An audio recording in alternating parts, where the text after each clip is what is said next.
50 플러스에 계속 참여하시는 이런 시니어 분들께서는 저보다 더 유리한 위치에서 창업을 하실 수 있지 않을까 생각이 좀 듭니다. 그래서 평상시에 내가 여행을 하면서 여가 활동을 하면서 이런 서비스가 있으면 좋겠다라고 생각이 드는 게 있으실 것 같아요. 저도 생각하지 못하는.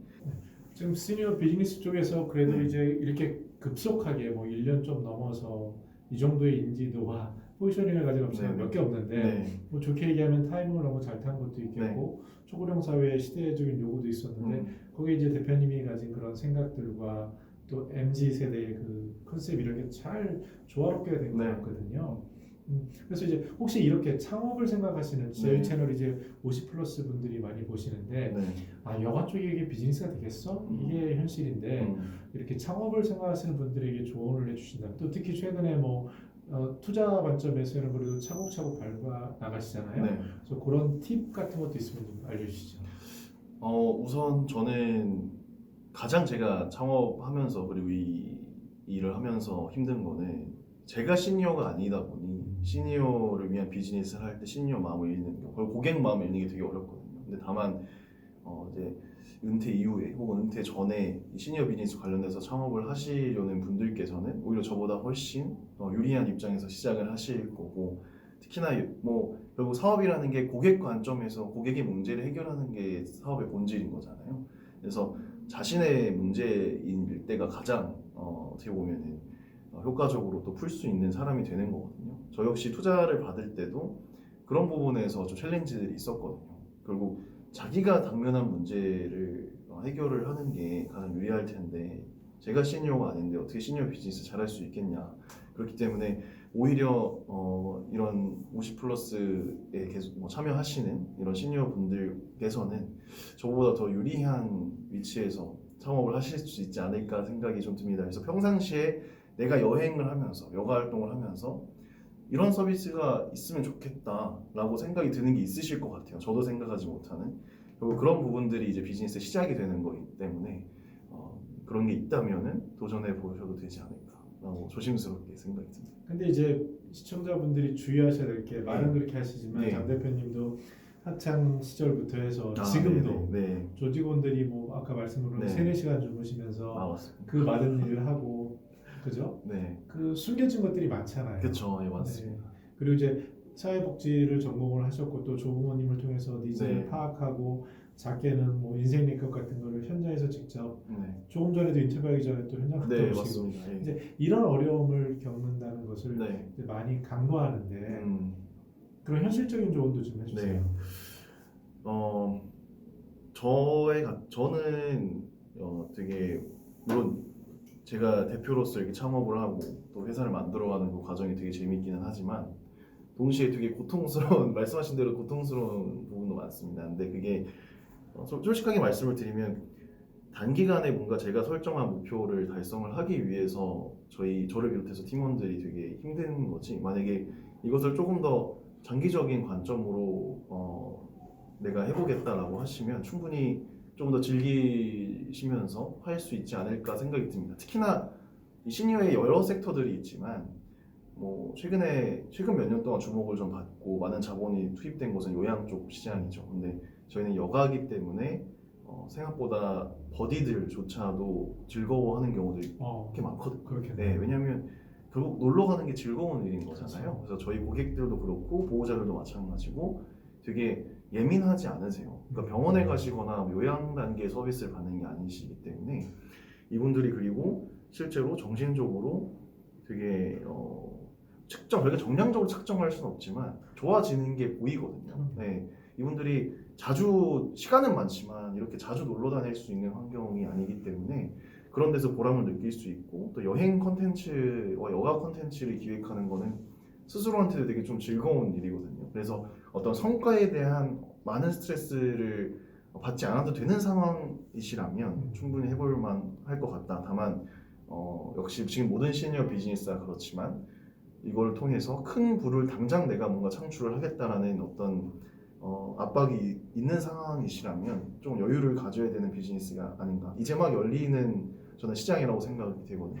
네, 그렇습니다. 네, 그런 것 같습니다. 그래서 오히려 현실적으로 50 플러스에게는 이제 일자리가 더 관심 있을 것 같은데 네. 일본의 경우를 보더라도 복지 미용처럼 음. 당신이 그거를 관심 있어서 미용 기술 배우고 요양보호사 해서 네. 이렇게 창업을 하거나 아니면 말이 거창하게 창업이지 실은 봉사 같은 거고 우리나라에도 저도 이제 많이 존경하지만 이렇게 사진을 찍어주시는 그런 선생님들이 계시잖아요. 네. 근데 마찬가지로 그런 50 플러스가 이쪽에서 아까 말씀하신 버디 포페런츠 버디면 너무 좋을 것 같은데 그런 버디가 되기 위해서는 평소에 어떤 준비를 하고 네. 어떻게 지원하고 뭐 지금은 많이 수요가 없겠지만 네. 나중에 말씀하신 것처럼 확대됐을 때 그런 차별적인 경쟁력을 갖기 위해서 50 플러스 세대는 어떤 거를 좀 준비해야 될까요?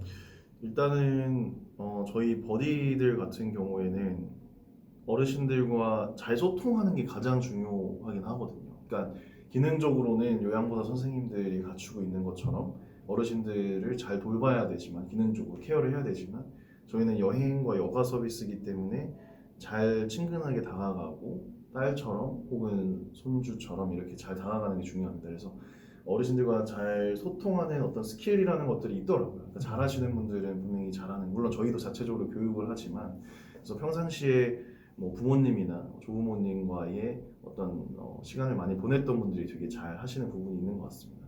더 나아가서는 사회복지사나 요양보호사 이런 자격증을 갖추고 있는 게 일단은 공부를 하는 과정에서도 전문성을 기르실 수 있는 부분이라 그런 부분에서 되게 저희가 선호를 하고 있거든요. 그래서 앞으로도 이런 사회복지사, 요양보호사 자격증을 통해서 꼭 말 그대로 사회복지사, 요양보호사가 아닌 다른 직업으로서도 기회가 있을 거라고 저는 좀 생각을 그렇게 하고 있습니다. 제가 최근에 이제 액티브 시니어들을 만나 뵈면 이제 베이비붐 은퇴하시는 분들이죠.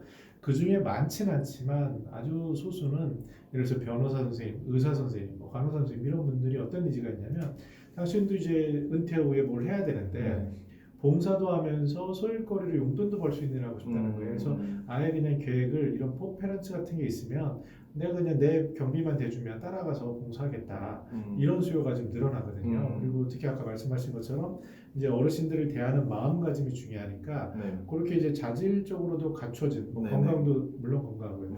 그런 분들이 많아서 앞으로 그런 버디 프로그램에 있어서도 사회복지사, 요양보호사 외에도 다른 영역까지 이제 네. 포함할 수 있을 것 같은 느낌이 드네요. 제가 이제 버디라는 브랜딩을 하고 이분들을 이제 뽑을 때 선발을 할 때 생각보다 말씀하신 그런 은퇴한 시니어 분들이 버디로서의 활동에 대한 수요가 되게 많더라고요. 근데 사실 솔직히 말씀드리면 저희가 어르신들 대상으로 서비스 할 때는 보다 조금 연령대가 낮은 분들을 선호를 합니다. 근데 제가 거기서 그냥 생각이 그쳤던 게 아니라 근데 이 시니어 분들이 갖고 있는 경험치라든지 잘할 수 있는 서비스적으로 잘할 수 있는 부분들이 되게 많잖아요. 왜냐면 그만큼 사회생활을 하셨기 때문에. 그래서 저희가 아까 기억하실지 모르겠지만 안어드라는 서비스는 액티브 시니어를 위한 여행이라는 서비스인데요. 앞으로 이 은퇴한 시니어 분들이 여행 호스트가 돼서 자기의 경험치를 발휘해서 여행 가이드와 이런 어떤 여행에 대한 컨텐츠 기획을 할 수 있는 저희가 서비스를 좀 구상을 하고 있습니다. 그래서 어르신들이 케어하는 영역뿐만 아니라 실질적으로 자기의 경험을 또다시 연결시켜서 지속성 있게 또 직업이나 말씀하신 소일거리로 좀 가져갈 수 있는 방안도 제가 생각을 하고 있습니다. 그러니까 이 시니어 비즈니스를 하게 되다 보니까 이 몸이 불편한 어르신들보다도 지금 베이비 부모 세대 분들의 어떤 일자리라든지 아니면 이분들의 사회 참여 방안이라든지 동시에 이런 것들을 많이 고민을 하게 될 수밖에 없는 것 같습니다. 저는 이제 약간 긍정적으로 보는 게 네. 이러한 인터뷰나 현장을 보면은 이제 창업가들 대표님 같은 분들이 솔직히 말씀 못하는 게 시니어들을 하면은 네. 뭐 말이 많고 경험은 장점이지만 소통에 어려움이 네. 있는 게 이제 드러나고 있는 거잖아요. 네. 근데 이제 다행인 것은 최근에 이러한 분들 그런 분들에서는 마치 노노케어가 더 편안한 것처럼 자질뿐만 아니라 그런 마인드까지 갖춰준 그런 분들이 늘고 있어서 네. 뭐 당장은 아니겠지만 앞으로 보면 포페런츠의 버디에 상당한 50 플러스 세대가 활동할 수 있을 거라고 조심스럽게 전망이 되네요. 네, 시니어 분들의 장점이 책임감이 일단은 강하시고 특히나 이런 소통의 부분에서 뭐 말이 많다 이렇게 표현해 주셨지만 말을 많이 하는 것도 능력인 거거든요. 왜냐면 오히려 젊은 세대일수록 되게 좀 샤이하고 적극적으로 못 다가가는 케이스들이 많잖아요. 근데 그런 장점들을 어떻게 잘 활용할 수 있을까? 저희 입장에서는 기업 입장에서 그런 부분들을 고려 많이 하게 되는 것 같습니다. 네. 페런츠가 말씀을 들어보니 정말 그 50 플러스 세대를 위한 일거리 창출도 그리고 이제 여가를 통한 건강한 삶을 지원하는 거에도 네. 수요가 굉장히 늘겠네요. 지금처럼 잘 살아남고 네. 그리고 이제 이런 거를 하는 이유가 50 플러스 센터에서 뭐 주거, 여가, 복지 이렇게 쭉 해가지고 그 산업의 정말 전문가들 그리고 대표 기업들을 서로 연결하는 그런 목적도 있거든요. 네. 그래서 많이 홍보해 주시고 오늘 아무튼 귀한 시간 내주셔서 감사합니다. 예, 감사합니다. 네. 감사합니다.